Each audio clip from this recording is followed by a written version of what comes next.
डोली सजा के रखना, मेहंदी लगा के रखना, डोली सजा के रखना, लेने तु। सब तैयारियां हो गई ना? अरे सारा सामान मिला के नहीं, और कितनी देर कर दी तुमने? कम देर तो लगेगी। पहले आईसीआईसीआई बैंक जाकर के पैसे विड्रॉ कराए। ये तुम्हारा मेथी धनिया चिकन गुनिया क्या क्या मंगाया, लाना पड़ा। क्या करना है इसका? करना क्या है, किचन में रख के और मेरी हेल्प करो जल्दी। ठीक है ठीक है। अच्छा वो नई वाली क्रॉकरी निकालना। हाँ हाँ पता है। और ये क्या, ये घर तो पूरा का पूरा गंदा पड़ा है। ए मिस्टर, थोड़ा आंखें खोल कर देखो, पिछले 3 आवर्स से मैं यहाँ क्लीनिंग कर रही हूँ। अच्छा ठीक है ठीक है। अच्छा नीरू, हाँ? वो वाइन बॉटल 2 घंटे में चिल्ड हो जाएगी ना? चीफ एग्जैक्ट 7 बजे पहुंच जाएंगे। अरे मिस्टर, मुझे पता है तुम्हारी चीफ की दावत है, बार बार रिमाइंडर करने की जरूरत नहीं है। मैडम रिमाइंडर कैसे ना करूं, रोजी रोटी का सवाल है। तुम्हें पता है पिछले हफ्ते बेचारे अनुराग का ईपी कैंसिल हो गया, और जल्दी मेरा भी ईपी रिन्यूअल के लिए ड्यू है।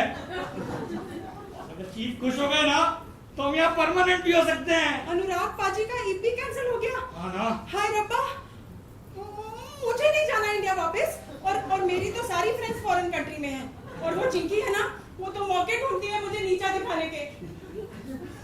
तुम कुछ भी करो, अपना ईपी आगे बढ़ाओ। अरे डार्लिंग फिकर नॉट, इसीलिए तो नए चीफ की दावत रखी है। इंग्लैंड से है लेकिन इंडियन खाने का फैन है। पर ध्यान रहे उसको कुछ तीखा मत खिला देना बस। नहीं नहीं, मतलब हाँ हाँ सब तैयारी है, और बटर चिकन भी तैयार है। ये नीरू, अब क्या? व्हाट अबाउट माँ? ब्लॉक 21। हाँ? ब्लॉक 21 में पम्मी आंटी के यहाँ भेज देते हैं, दोनों सहेलियां रात भर सत्संग करेंगी। अरे नहीं भाई, बड़ी मुश्किल से तो आंटी का यहाँ आना जाना बंद हुआ है। उस चक्कर में फिर से मम्मी मम्मी भजन मंडली शुरू हो जाएगी। नहीं नहीं, तुम एक काम करो, माँ को बोल दो कि अपना सारा काम निपटा के जल्दी अपने कमरे में चली जाए। हाँ कैसा लगा आइडिया मिसेस होम मिनिस्टर? बहुत बेकार आइडिया है मिस्टर असिस्टेंट मैनेजर। अगर माँ अपने कमरे में सो गई और नींद में खराटे लेने लगी तो क्या करेंगे? और अपना घर, ये कोई बंगला तो है नहीं, माँ के खराटे डॉल्बी साउंड बनकर यहाँ डाइनिंग टेबल तक सुनाई देंगे। यार तो माँ को बोल देंगे जल्दी सोए, नहीं और क्या। और अगर माँ सो गई और रूम भी अंदर से लॉक कर लिया तो क्या करेंगे? और तुम लोगों का डिनर पता नहीं कब तक चले, 11 PM तक तो तुम लोग ड्रिंक्स करते रहते हो। वो मैडम, वो इंडिया में दोस्तों के साथ वाला सिस्टम था, आराम से दारू पियो और बाद में खाना। और यहाँ सिंगापुर में 7 बजे दारू, 8 बजे खाना, 9 बजे तक टाटा बाय बाय। मिस्टर, हम माँ के बारे में बात कर रहे हैं। हाँ माँ अच्छी भली तो इंडिया में रह रही थी भाई के पास, तुम्हें इंप्रेशन जमाने का बड़ा शौक था जो यहाँ बुला लिया। अच्छा अब वो सब छोड़ो और सोचो माँ का करना क्या है। तो मुझे ही करना पड़ेगा ना। वो ये बालकनी में क्या देख रहे हो? आइडिया सुनो माँ, देखो मेहमान ठीक 6:30 बजे पहुंच जाएंगे, तुम उसके पहले अपना खाना पीना निपटा देना, ठीक है? मुझे आज खाना नहीं खाना है बेटा, तुम तो जानते हो घर में जब मांस मछली बनती है तो मैं खाना नहीं खाती। अच्छा ठीक है, जो भी हो जल्दी निपटा देना। अच्छा सुनो इधर आओ, बालकनी में देखो, पहले हम उधर बैठेंगे, तब तुम आराम से बालकनी में बैठना, लेकिन एक बार हमारा खाना खत्म हो जाए तो चुपचाप इस रास्ते से अपने कमरे में चली जाना, ठीक है? ठीक है बेटा। और भगवान के लिए जल्दी मत सो जाना, तुम्हारे खर्राटों की आवाज तो दूर तक जाती है। मैं क्या करूं बेटा, वो तो मेरे बस की बात नहीं है। अच्छा ठीक है, ये बताओ कपड़े कौन से पहनोगी, सूट कौन सा पहनोगी? बस यही। सूट तो ठीक है लेकिन दुपट्टा जरा पुराना सा नहीं लग रहा, कोई नया हो तो ले आओ ना। अरे मुझे तो मैं लेकर आती हूँ। अच्छा माँ जरा बैठो तो।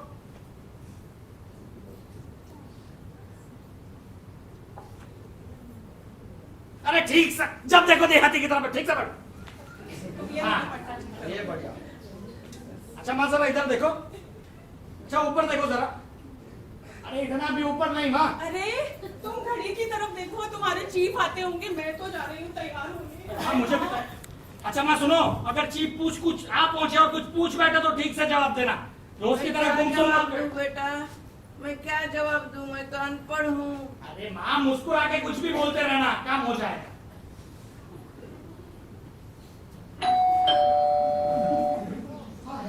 Welcome sir, welcome sir. Hello, Sam. How are you? Good sir. Sir, this is my wife, Dev sir. For you.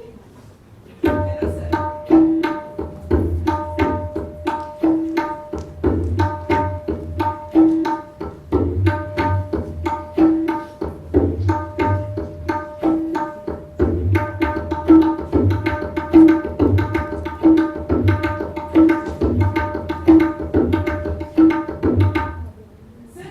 butter chicken. My favorite. This is mutton korma. This is dal makhani, sir. Sir, I cooked at home for you, sir. Oh, very kind. Sir,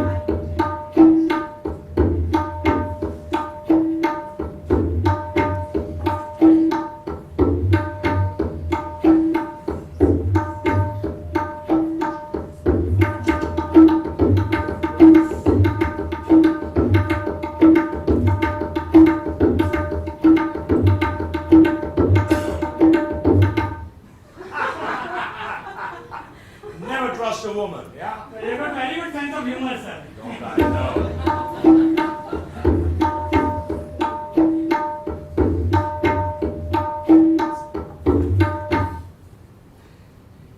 That was delicious. Thank you very much for that meal. Glad you like it, sir. Loved it. Oh my. I did not notice your balcony. You have a lovely view, Niru. thank you, madam. Madam, high floor, nice view. Oh, poor dear. Why is she not sleeping inside?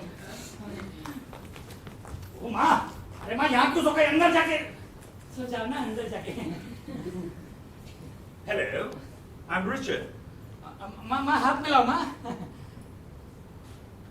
अरे ये नहीं, दाहिना हाथ माँ, तुम तो जानती हो कैसे मैं। Nice to meet you. How do you do? ना बोलो ठीक, हाँ बोलो how do you do माँ? How do you do? Excuse me, sir, madam. Actually, she doesn't know much. She's from our village in Punjab. Oh, Punjab. What did she do there? Nothing much, same like all women. Cook, clean, sing. Basically take care of men. A singer. How fabulous. Can she sing for us? Yes, sir, she is a very good singer, sir. हाँ, साहब के लिए कोई गाना गा दो ना, तुम्हें तो कई पुराने याद होंगे। मैं क्या गाना गाऊं बेटा? मैं तो कभी गाना ही गाया नहीं है। हाँ, ये क्या कह रही हो माँ? मेहमान का टालो की, ये साहब बुरा मान जाएंगे। मैं क्या गाना गाऊं नीरू? माँ कुछ भी गा दो। पंजाबी टप्पे होते हैं ना, वो गा दो माँ। वो गाना है ना, लट्ठे दी चादर, वो गा दो माँ। 2 लाइनें बहुत आसान है, गा दो ना माँ। लट्ठे दी चादर उठे सलेटी रंग माइया, आओ सामने बोलो दी रूस की नलंग माइया। Fantastic. That was lovely. Thank you very much for singing for us. I told you, sir, she is a very good singer, sir. Yes, indeed. Niru, Yes. I know that handicraft from India are fabulous. What's Punjab known for? Punjab. Punjab is known for Punjabis, madam. Also handicrafts, madam. Like daris, parandis, and juttis, madam, juttis. You know, Little India, they have shops, madam. I will go and buy for you. Oh, no. I'm not interested in commercial things. I love to collect handmade items. Dear, what kind of handicraft do Punjabi women make at home? Oh, madam, lot of things. Like the small girls, they make dolls. And the ladies, they make pulkari, madam. What's Pulkari. Yeah. Pulkari. It is very beautiful, madam. It is a special embroidery found only in Punjab. Oh, really? I would love to see some. Sure, madam. माँ, कोई पुरानी फुलकारी हो तो ले आओ ना। हाँ है ना, मैं लेकर आती हूँ, मैं लेकर आती हूँ। Greetings, sir. Just Sam, my father knew this chap with the Sikh regiment. They carried a dagger on their waist. Do you do that? I don't know, sir. I'm not sick, sir. तो madam Phulkari. Oh my, this is beautiful. Can she make something like this for me? I would really love that. हाँ, sure, madam. Why not? माँ, madam के लिए ऐसी फुलकारी बना दोगी? Definitely she will make even more beautiful, sir. I'm thrilled. I can't wait to see what she does. Come, dear. It's time we leave. Thank you. Thank you for that lovely meal. Thank you, sir. Thank you very much. It was wonderful meeting your mother. Thank you, sir. Same here, sir. You see you at work tomorrow. Bye, madam. वाह! अरे माँ, तुमने तो कमाल कर दिया माँ। अरे चीफ तुमसे इतना खुश हुए कि क्या कहूँ तुमसे। माँ मेरी माँ। मुझे हरिद्वार भेज देना बेटा। न मुझे नहीं रहना इधर, नहीं रहना इधर। माँ, ये क्या कह रही हो तुम? ये क्या रोना धोना शुरू कर दिया तुमने? अरे माँ, तुम चली जाओगी तो फुलकारी कौन बनाएगा? अभी तुम्हारे सामने तो मैंने वादा किया ना बॉस की वाइफ को। फुलकारी? हाँ माँ। मैं क्या फुलकारी बनाऊं बेटा, मेरी तो आंखें इतनी कमजोर हो गई हैं। किसी और से बना लेना, बनी बनाई ले लो। अरे माँ ये क्या कह रही हो तुम मुझे धोखा देके क्यों चली जाओगी? मेरा बंदा काम भी करोगी? अरे माँ अगर चीफ खुश हो गए ना तो मेरा ईपी रिन्यू हो जाएगा और हम यहाँ परमानेंट भी हो सकते हैं माँ। क्या तुम्हें इधर परमानेंट नौकरी मिल जाएगी बेटा? माँ परमानेंट हो सकती है माँ। उसने कुछ ऐसा कहा बेटा? अरे कहा नहीं माँ, लेकिन तुमने चीफ की वाइफ का चेहरा नहीं देखा? अरे कितना खुश हो गई थी वो। कह रही थी जब तुम फुलकारी बनाओगी तो देखने के लिए जरूर आएंगी। अरे चीफ की वाइफ खुश माँ तो समझो चीफ खुश, और अगर चीफ खुश तो मेरी नौकरी पक्की माँ।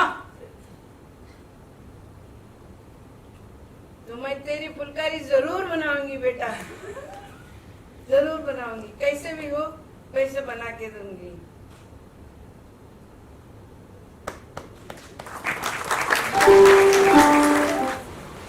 और चाय लोगे? नहीं बस। सुबह सुबह कौन मुंह आ गया दिमाग खाने?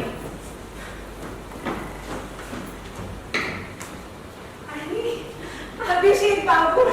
नमस्ते भाभी। नमस्ते। नमस्ते केके। आओ बैठो। चाय तो आप लेंगे ही? जी लिप्टन कड़क वाली। जनाब चेहरे पर ये मनहूसियत क्यों?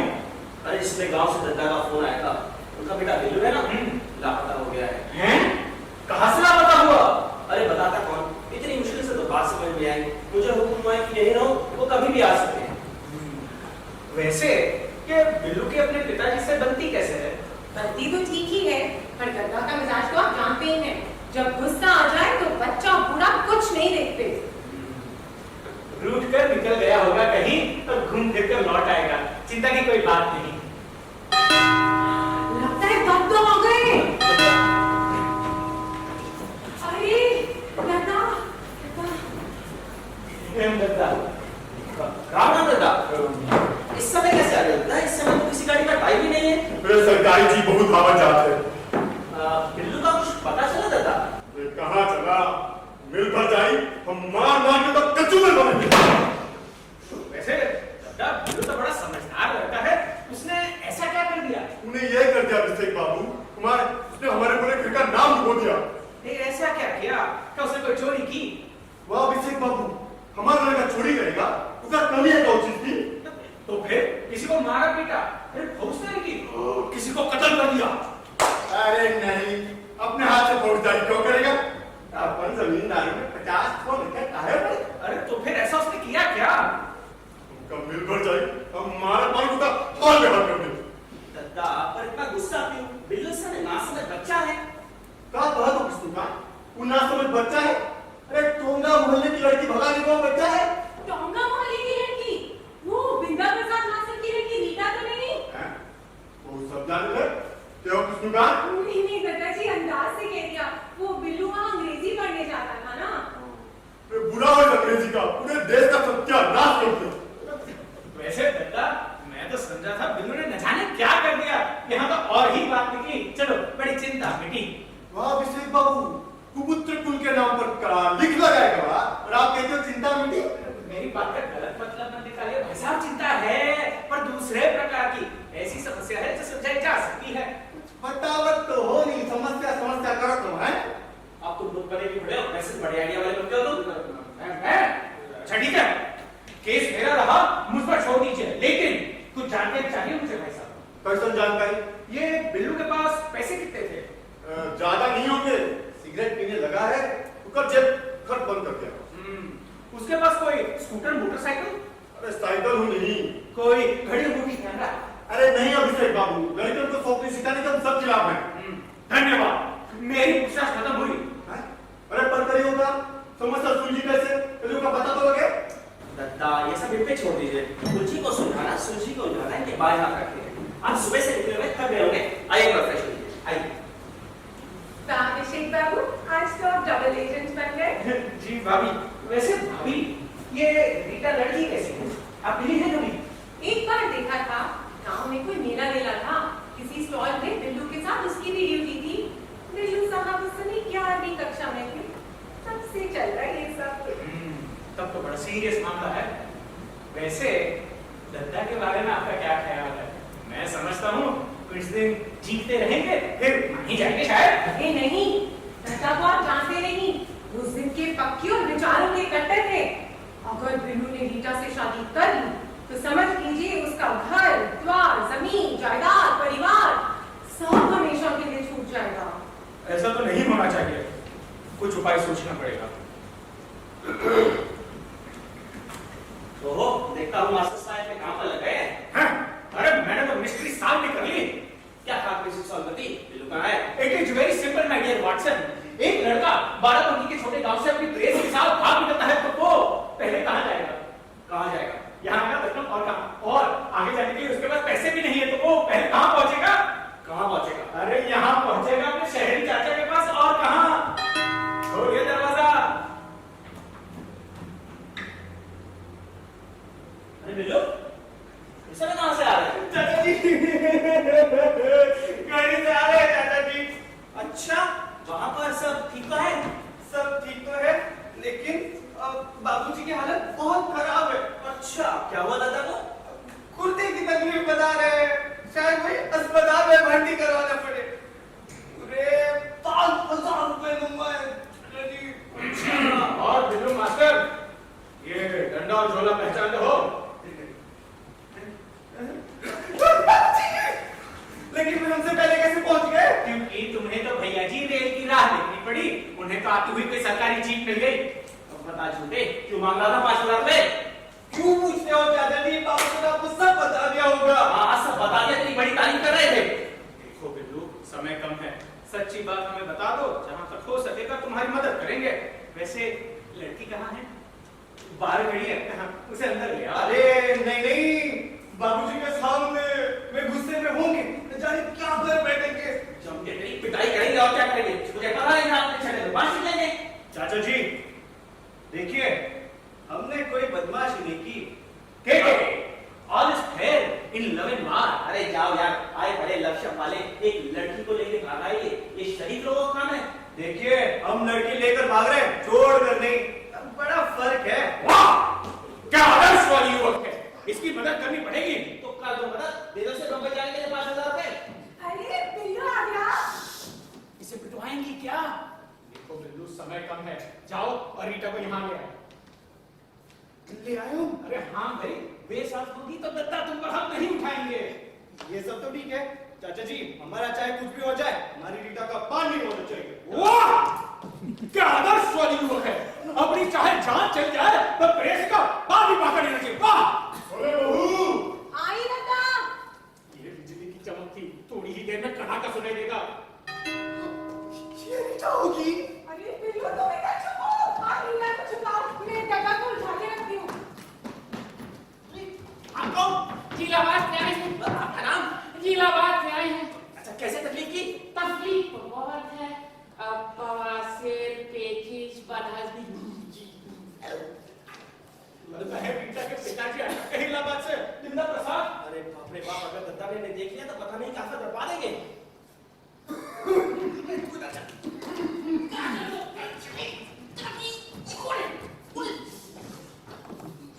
कहाँ करीब तू कहाँ? पुलिस में खबर देने का चाहिए। नहीं दत्ता, अब शायद ऐसी जरूरत ना पड़े। ना पड़े? क्या है? तो हमारा झोला डंडा ना हटाएगी। अरे दत्ता कहाँ है? यहाँ, यहाँ। अरे उत्तरी, सुल्तान, कौन सी दुश्मनी बात है? बदमाश को अपन घर में छिपा के रखे और हमसे झूठ बोला था। हमें छूट नहीं बोला दत्ता, ये अभी भी आ रहा है। झूठ बोले तो मार देने की चमड़ी दे दे। तू पहले से रहा या अभी आया? अरे लखनऊ आया का है, घर से भागा का है। आपके डर से हम तो आता नहीं। आप हमको शादी नहीं करने देते बाबूजी, हम मना करते हैं। शादी एक नहीं 50 भी रात मत शादी करेगा तो तुम्हारे बदले कहाँ जाते? अब जात पात में नहीं मानते। काहे नहीं मानते? ये विधवा, तू कान खोल कर सुन ले। ये शादी तू करी तो हमारी गलती का कोई रिश्ता नहीं, जमीन जायदाद में कोई हिस्सा नहीं। जायदाद की चाहिए हमें, सिर्फ 5,000 देते रहे हमें हर महीना। ओह जरूर रे, 5 पैसा होने दो। अभी डंडन से मार मार के तेरे विचार तो अचार नहीं। कहाँ गया मार डंडा, कहाँ गया? आपके होने वाली बहू है दादी। नहीं आप गलत समझ रहे हैं। अरे तब समझ गए, अभी डंडन से मार मार के नहीं दत्ता, ये आपकी बहू नहीं है, ये उनके पिताजी है, मास्टर बिंदा प्रसाद। अरे नहीं, ये रीता के पिताजी नहीं है। रीता नहीं, मास्टर जी जो है वो लगा देता हूँ। आप कौन जी? आपकी दुकान? हाँ, यही डिजाइन रखोगे कि बिठाओगे? अब देखिए, कुछ दिन पहले आपके नाना जी का स्वर्गवास हो गया। हाँ, और गांव में आपके भाई रहते हैं रामेश्वर प्रसाद। हाँ रहते हैं, आजकल यही आए हैं। क्या वो भी चले गए? अरे मैंने कहा यही आए हैं, ये रहे। रामेश्वर प्रसाद जी, आपके एक बेटे हैं बिल्लू। ये रहा बिल्लू। अरे सबन का नाम पूछो तो अपना काम तो बताओ। हम बंसीलाल वकील के मुंशी है। वकील साहब बिल्लू से मिलना चाहते हैं। काहे मिलना चाहते हैं? हमारा मेडिकल जी वकील से नहीं मिलेगा। वकील साहब ने नाना जी की वसीयत खोली है और उसमें हम क्या बोले? आप कह रहे थे उसमें तो हम कुछ बोले ही नहीं। अरे आप जो कह रहे थे वही कहिए। हाँ, उसमें पूरे 50 लाख की जायदाद बिल्लू के नाम छोड़ गए। बिल्लू वाह बिल्लू वाह, सुन लिया? सुन तो लिया चाचा जी, लेकिन समझे नहीं, हम बिल्लू या कोई और बिल्लू? अरे तुम ही बिल्लू, तुम ही। अरे वाह, बड़े नाना जी जिंदाबाद। बाबूजी, मुझे आपसे 5,000 रुपए महीना नहीं चाहिए। काहे नहीं चाहिए? क्योंकि हम बिल्लू खुद आपको 10,000 दिया करेंगे। ये मुंशी जी से पूछो, वसीयत में और भी किसी का नाम है क्या? मुंशी जी है, वसीयत में और भी किसी का नाम है? किशोरकांत, रामेश्वर, रागिनी, अभिषेक। मुफ्त में सिर्फ चाय मिलती है, जायदाद नहीं। नाम तो बतेरे लिखे थे, लेकिन सिर्फ बिल्लू का ही याद आ रहा है। वो बिल्लू चलो, ये आवाज आ रही। चलो रीता, जी लेते हैं अपनी जिंदगी। अरे नाना तो हमारे, हम तक कैसे मिल सकते हैं? हम चले हैं। तुम क्या सोच रहे हो? फौरन निकल चलते, 10 बजे की गाड़ी हमें भी मिल सकती है। चलो। अभिषेक बाबू, वो छत पे ना पापड़ सूख रहे हैं, वो उठा लेना। अरे पर मैं वो कैसे? भाई आई थी, उससे घर का काम करवा लेना। गैस पे ना कुकर रखा है, 2 सीटी के बाद उसे बंद कर देना और ये सब करके ना चाबी शर्मा जी के यहाँ छोड़ देना। थैंक यू अभिषेक बाबू। जाइए जनाब, जाइए। अरे आपको तो वसीयत में कुछ मिले ना मिले, मुझे बैठे बिठाए इस घर की चौकीदारी मिल गई। अरे ये क्या झमेला है?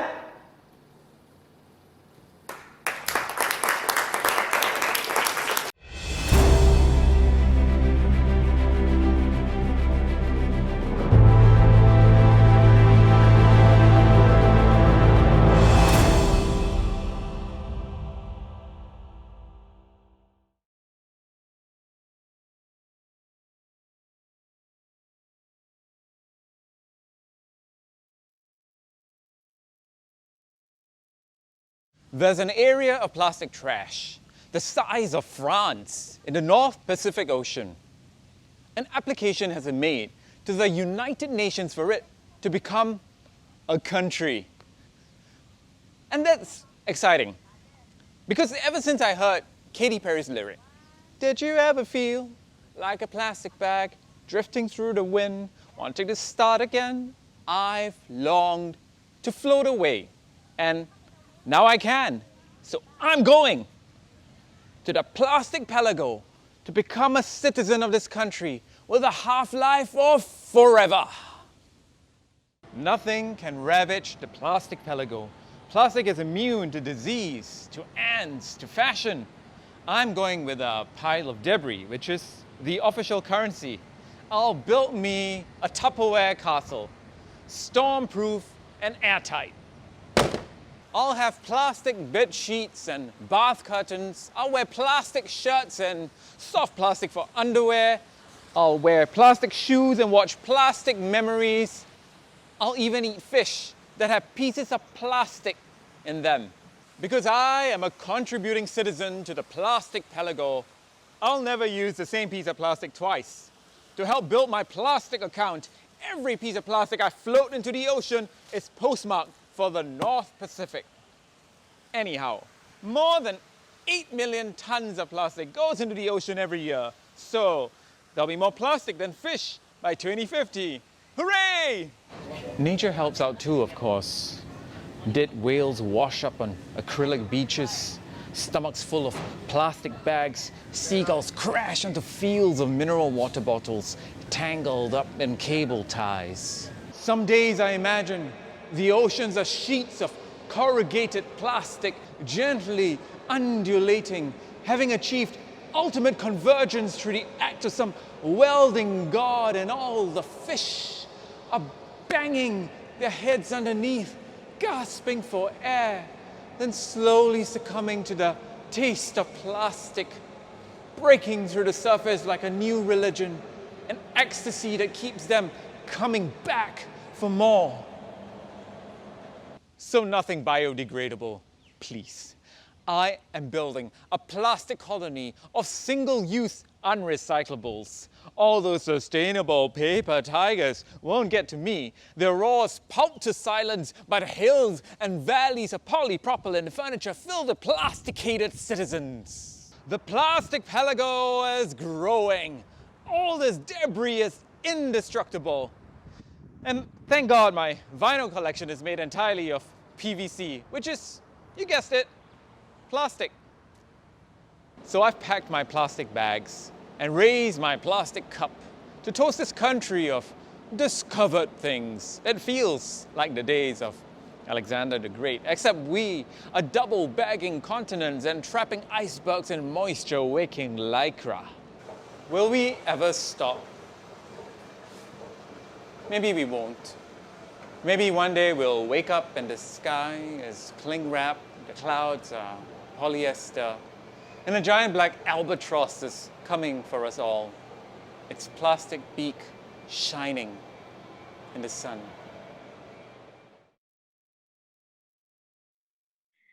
Welcome, Mark, to Vishwarang Singapore poetry segment for youth. It's spoken word or slam poetry. Mark Nair is a leading poet of Singapore. He has written 12 books and worked in many literature festivals in Singapore. He has worked in confluence of arts, which makes his work very interesting for all of us, because Vishwarang is all about confluence of different art forms. So very warm welcome from all our listeners. I think you have more youth listeners to whatever you write, and people really love your poetry. So warm welcome to Vishwarang. Thank you. Thank you very much. Glad to be here. Yeah, thank you so much. Thank you for making time for us. Let's start by trying to understand your poetic journey. Why do you write? Do you feel some compulsion, or what's your writing process? That's like 3 questions in one. Why do I write? What's my compulsion and what's my writing process?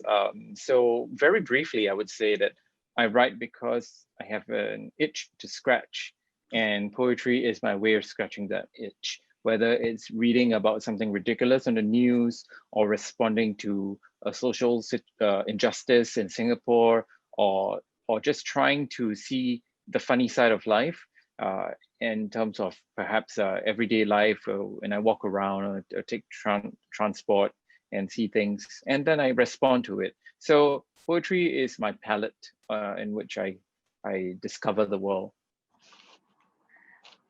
Wow. So I think that when you speak about it, a little bit of photographer or an artist come out when you say poetry is your palette, and you are as good a photographer also.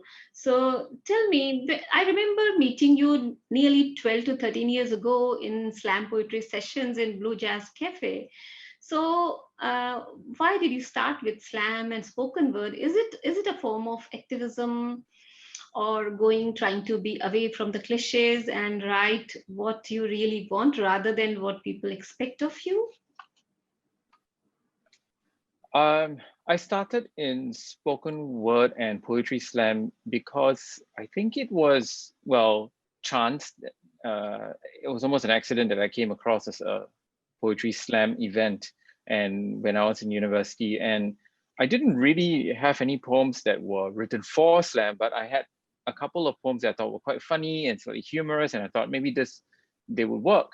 But gradually I learned that spoken word has its own style of writing, has its own kind of development of narrative voice, and the way the poet is the performer in some ways, and how images are used. And also, of course, at Poetry Slam, you have like a 3-minute time limit. So you're writing within that time frame.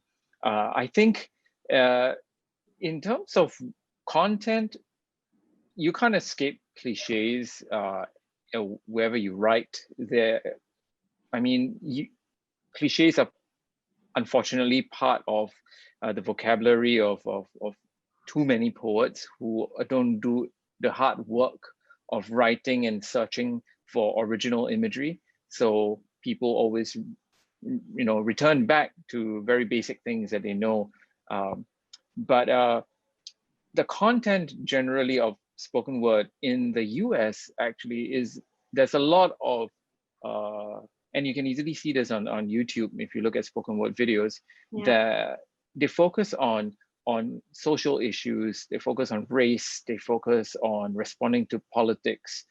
It's not so much the case in Singapore. I think Singapore doesn't have, Singapore has a wide variety of voices. You have the poets who deal with feminism, you have the poets who deal with race, you have some poets who talk about politics, you have poets who write about love in everyday situations. I'm probably someone who does write about everyday situations, but I also enjoy finding the ridiculous and using comedic effects such as parody or satire to work with. I think humor is a very, very powerful but very difficult tool to use in poetry.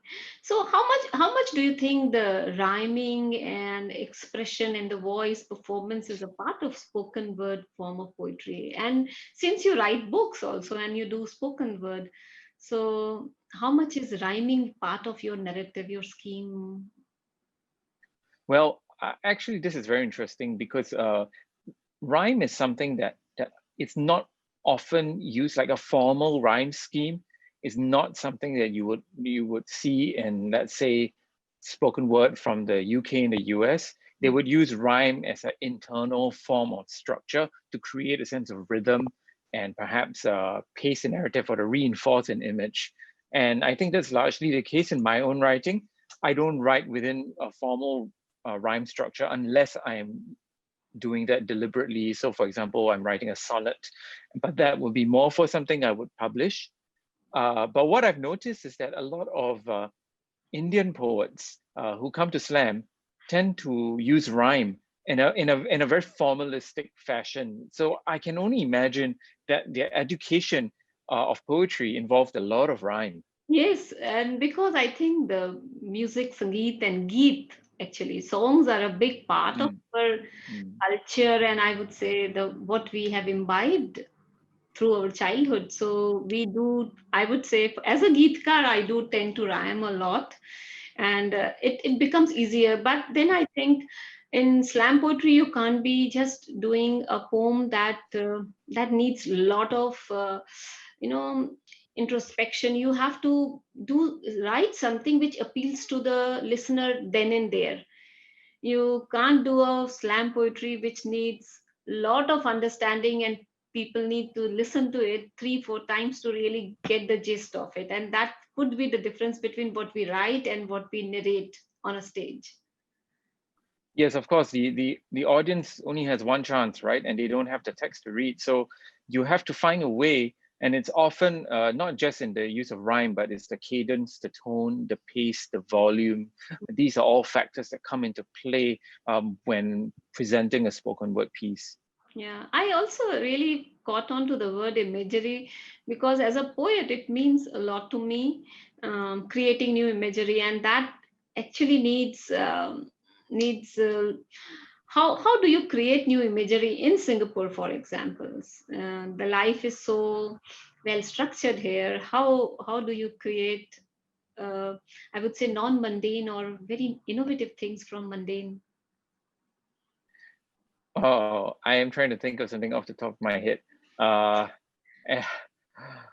So later we're going to talk about one of my books, Sidelines, and I have a poem in there that is responding to an image by my collaborator in the book, a photographer, and she took a photograph of a playground in Singapore that has it's called the Dragon Playground. So it's one of these old playgrounds built in the 70s, and it's built in the shape of a dragon. And when she took the photograph, it was from across a field behind a tree. And so when I responded to the image, I imagined that the dragon was alive and it was moving across, like out of the trees towards the highway. And that act of personification gave the dragon it gave me a new way of looking at the dragon. Yeah, wonderful. And I think dragon is a big part of Chinese psyche that we are all embedded into in Singapore. Okay, tell me about your own life with poetry. Is poetry your main profession? Do you envisage somewhere in future somebody having livelihood out of poetry in Singapore? As far as I know, I don't think anybody is a full-time poet in Singapore. I might be wrong, but I don't think so, because we just don't have the market to sell the requisite number of books. In fact, probably poets make more money from doing school workshops or talks, things like that.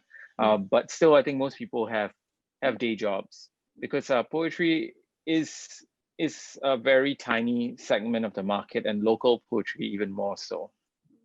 With Vishwarang and with this connection between India and Singapore, we really hope that we bring Singapore poetry to a much bigger audience. And I read about your 12 books, and I have read some of it also. And all the titles of your book is so interesting. And tell us about your latest book, which was launched in 2019, The Sightlines, which is a confluence of two arts, isn't it? So tell us about it. Yes.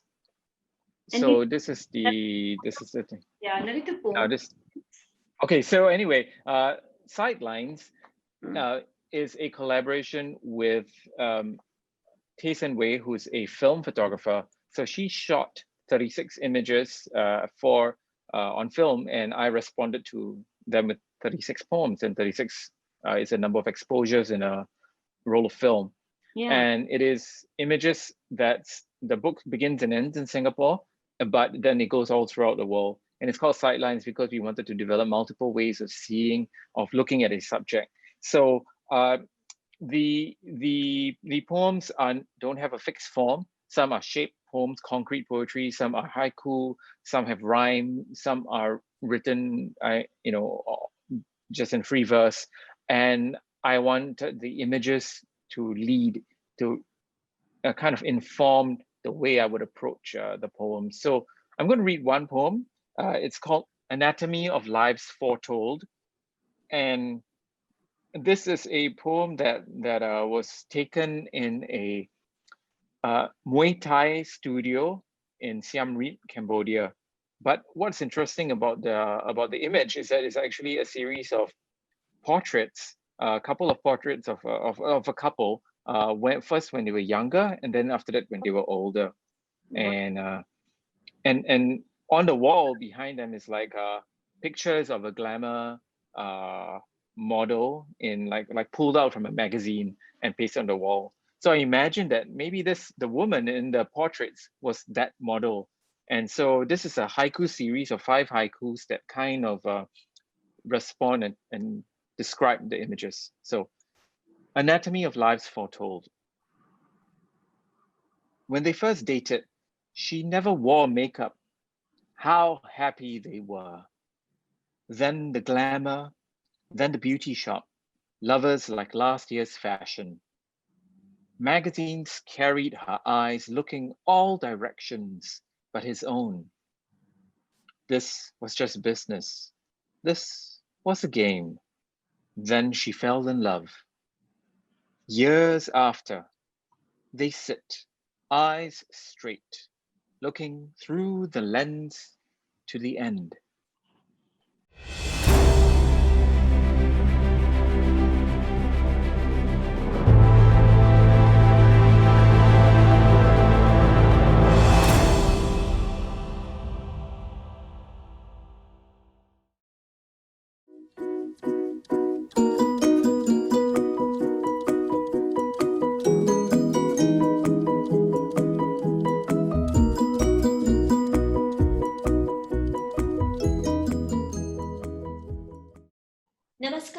आराधना झा श्रीवास्तव आपका अभिनंदन करती हूँ अंतर्राष्ट्रीय साहित्य और कला महोत्सव विश्व रंग 2020 के इस वैश्विक आयोजन में।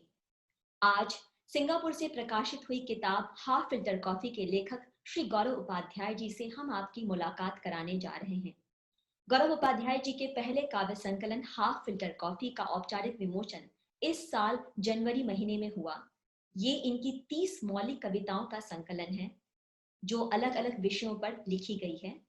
गौरव जी सामाजिक मुद्दे, दार्शनिक विचार, जीवन शैली और प्रेम के विषयों पर आधारित सरल भाषा में कविताएं लिखते हैं जो युवा हिंदी पाठकों में खासी लोकप्रिय हो रही है।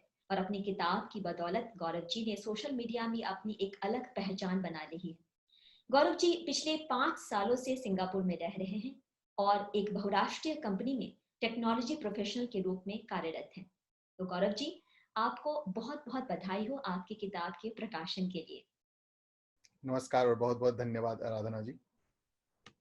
गौरव जी, आपकी किताब के नाम से ये तो पता चल गया कि आप चाय नहीं कॉफी के शौकीन हैं, लेकिन आपकी जो कॉफी है उसका जो कप है वो आधा भरा हुआ है या आधा खाली, ये हमें नहीं पता चल पाया अभी तक। जी बिल्कुल। तो ये एक बड़ी दिलचस्प कहानी है और कई लोग मुझसे पूछते हैं कि मैंने अपनी पहली किताब का नाम हाफ फिल्टर कॉफी क्यों रखा, पहले तो कॉफी क्यों रखा फिर हाफ क्यों रखा। तो मैं शुरू से ही बड़ा विविधताओं के बारे में लिखता रहा हूँ और मेरा जन्म उत्तर भारत में हुआ था, मैं बिहार से हूँ और मैंने अपनी पढ़ाई इंजीनियरिंग की पढ़ाई करी दक्षिण भारत में। जब मैं वहाँ गया तो मैंने देखा कॉफ़ी का प्रचलन वहाँ बहुत ज़्यादा है और मैंने फिल्टर कॉफ़ी का नाम पहली बार सुना। और वहाँ पर अगर आप बैंगलोर कभी गए हैं तो वहाँ आप देखेंगे कि लोग ज़्यादातर जब कॉफ़ी शॉप में जाते हैं तो वो लोग बाई 2 कॉफ़ी बोलते हैं, आधी कॉफ़ी मांगते हैं। जैसे कटिंग चाय होती है मुंबई में, वैसे आधी कॉफ़ी बोलते हैं। तो मैंने इस पे बड़ा थोड़ा रिसर्च किया, अनुसंधान किया कि भाई कॉफ़ी की कहानी क्या है। और फिर मैंने बहुत सारी कहानियाँ जो कविता के रूप में बनकर इस किताब में निकली, मैंने बहुत सारी कहानियाँ उस समय की कहानियाँ जो मैंने देखी और कॉफ़ी से जोड़ कर देखी, जैसे कोई बूढ़े दंपति बैठ के साथ में कॉफ़ी पी रहे हैं और मेरी ये अपनी एक सोच थी, एक कहानी बनी पीछे पीछे कि इन्होंने कुछ अपने ऐसे क्षण एक दूसरे से साझा करे कॉफ़ी के ऊपर और आधी कॉफ़ी पी रहे हैं। तो बहुत सारी ऐसी कविताएं हैं जो मैंने उस संदर्भ में लिखी। इसलिए मुझे लगा कि मैंने जब हिंदी लिखना और सोचना शुरू किया तो बहुत सारी चीजें और कहानियां मैंने कॉफी के इर्द गिर्द सोची। इसलिए मैंने इस किताब का नाम हाफ फिल्टर कॉफी रखा। तो वैसे कहा जाता है कि हर कविता के पीछे भी एक कहानी होती है, जैसे किताब की जो शीर्षक है उसके पीछे की कहानी आपने सुनाई। वैसे मुझे जानना है कि 30 कविताएं हैं तो 30 कहानियां होंगी, पर उनमें से कोई एक कहानी जो बहुत खास हो, आपके दिल के बहुत करीब हो, जो आप हमसे हमारे साथ साझा करना चाहें। जी बिल्कुल। तो ये 30 कविताएं जो मैंने, जैसा आपने बताया कि मौलिक कविताएं हैं और मैंने कई वर्षों में लिखी हैं। ये तो एक संकलन ऐसा नहीं है जो मैंने 1-2 महीने में लिखा और इस किताब के लिखने के उद्देश्य से लिख के प्रकाशित किया हो। तो इसमें आधी कविताएं ऐसी हैं जो मैंने अपने जीवन के विभिन्न पड़ावों पर लिखा था। तो जैसे मैं जब मुंबई में नौकरी कर रहा था तो वहाँ पे जो चीजें घटित हो रही थी, तो एक कविता जो जिसका शीर्षक है मुंबई सपनों का शहर, वो बड़ा उसमें संदर्भ ये था कि उस समय मुंबई में बॉम्ब ब्लास्ट हो रहे थे और मैं वहीं पर था और तब मैं भी अपने संघर्ष काल में था, अगर ऐसा आप कह लें तो।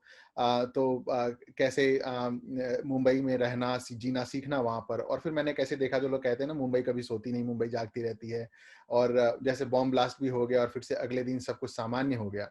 तो ये कहानी मैंने उस कविता में लिखी है कि कैसे मुंबई में क्या हुआ। ये इस शहर की सड़कों पर सन्नाटा मुझे अच्छा नहीं लगता, इस शहर की सूनी आंखें मुझे अच्छी नहीं लगती।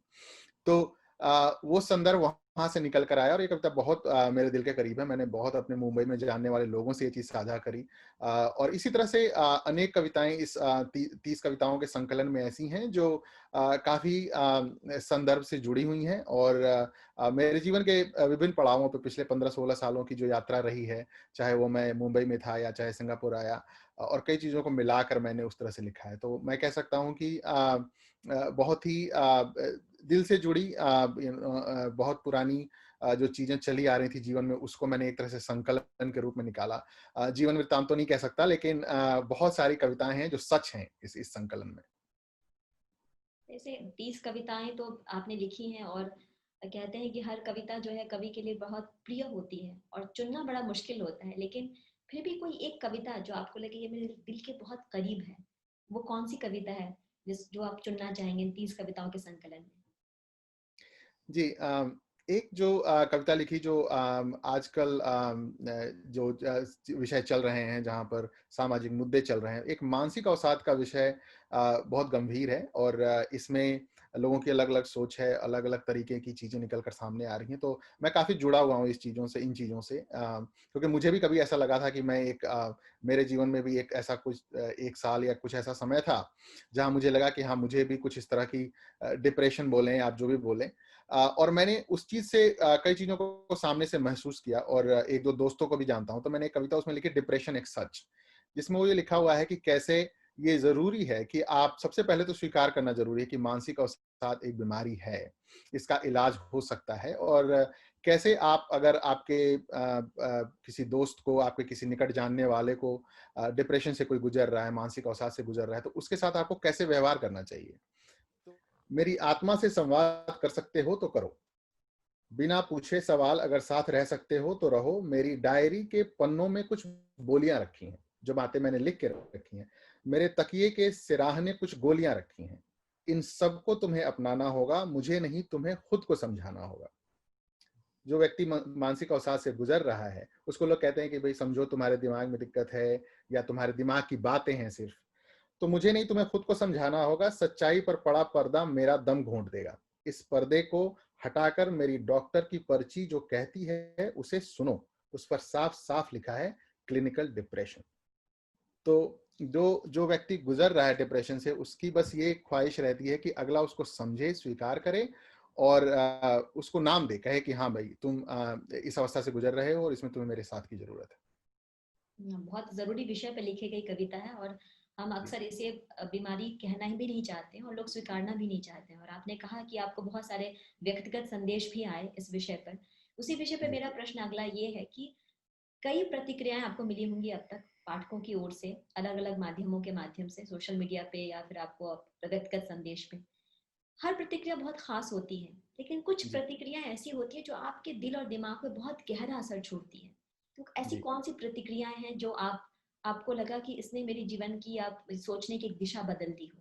ये मिला कि मुझे एक गुमनाम चिट्ठी मिली, मैसेज नहीं, चिट्ठी मिली, हाथ से लिखी हुई चिट्ठी, और उसमें ये लिखा कि मैंने आपकी एक कविता पढ़ी और मैं आपको कुछ महीनों से पढ़ रही हूँ और मैं एक महिला हूँ, दिल्ली में रहती हूँ और मेरे 2 बच्चे हैं और मैं पहले लिखती थी, आज से 15 साल पहले लिखती थी और मैंने लिखना छोड़ दिया था।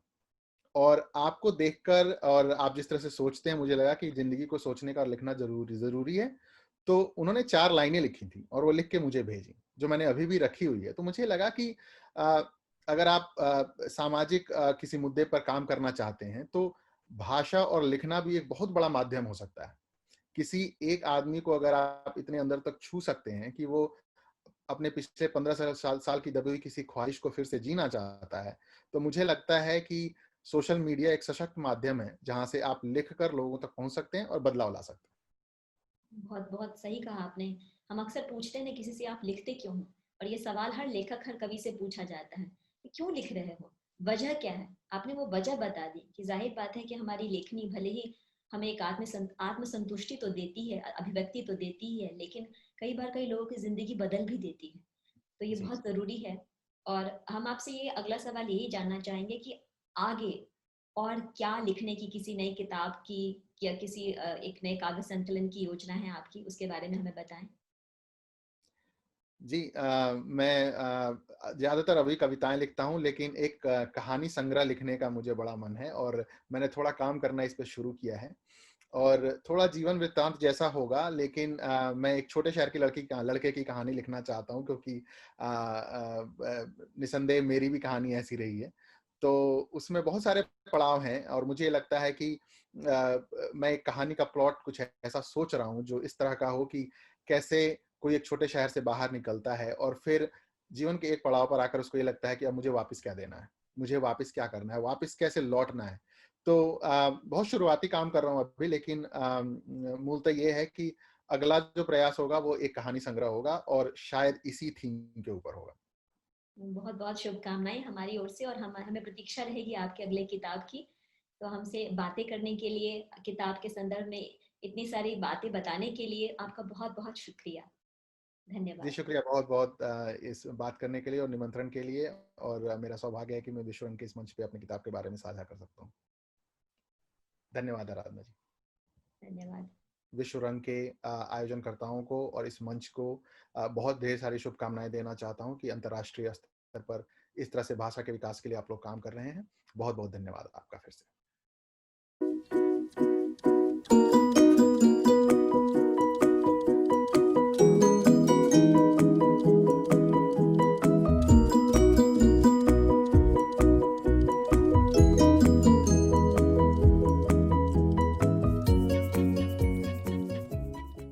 नमस्कार, मैं आराधना झा श्रीवास्तव आप सबका अभिनंदन करती हूँ अंतर्राष्ट्रीय साहित्य और कला के महोत्सव विश्व रंग 2020 में।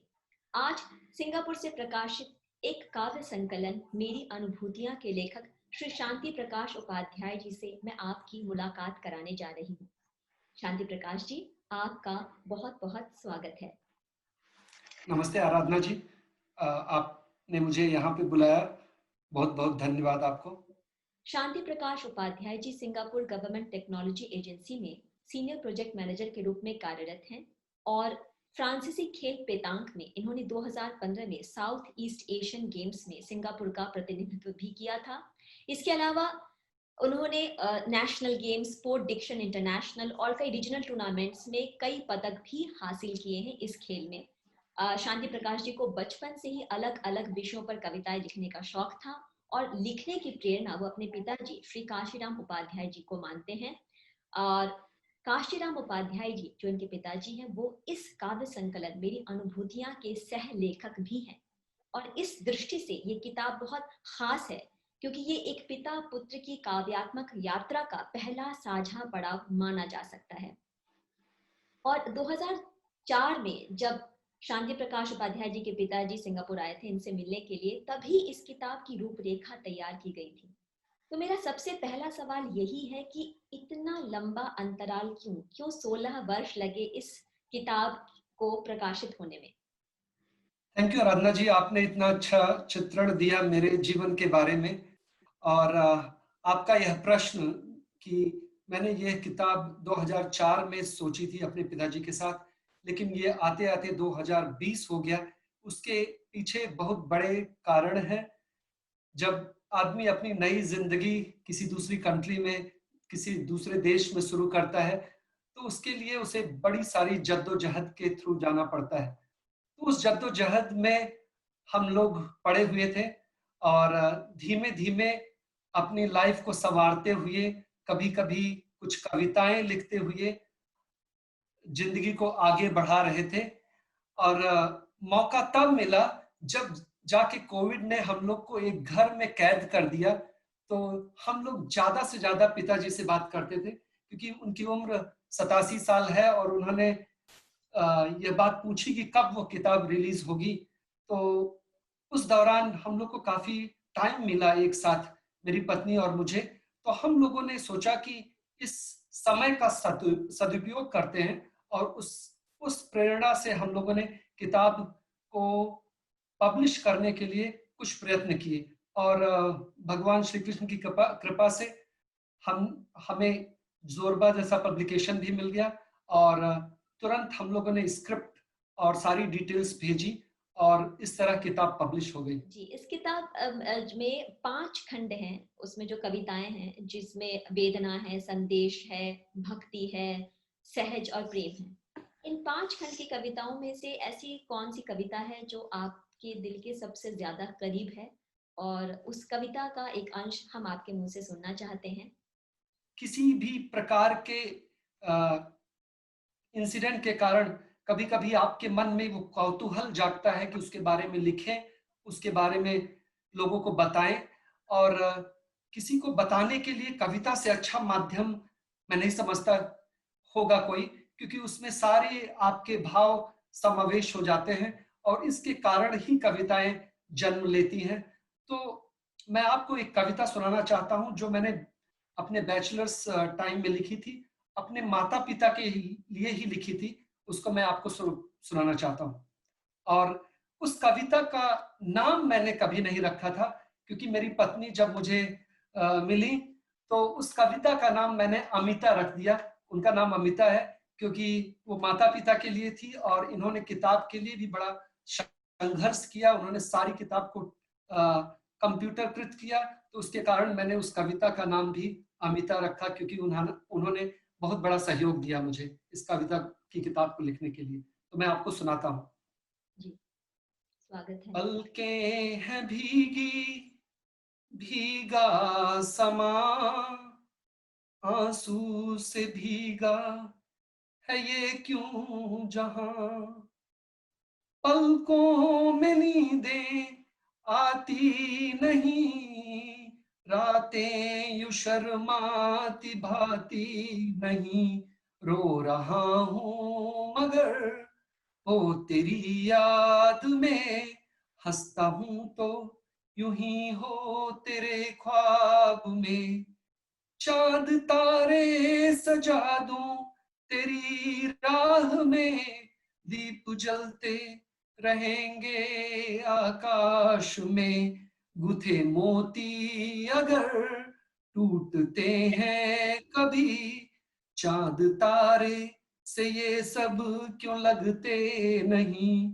टूटने वालों की आस भगवान है, बुझते दीपक का वही अभिमान है, बुझ गए वे दिए जो जले थे कभी, सोचो तुम भी जिए उनके जलने पे ही।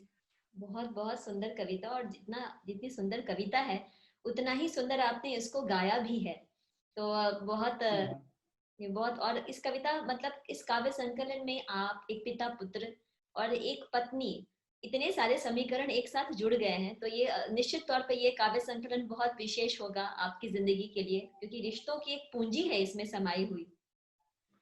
हाँ, और आपको बताऊं एक छोटा सा इंसिडेंट। जब हमारे पिताजी कविता लिखते थे तो वो बिल्कुल रफ कॉपी में लिखते थे, और कॉपियां थोड़े दिन बाद वो गंदी होती चली जाती थी अलमारी में।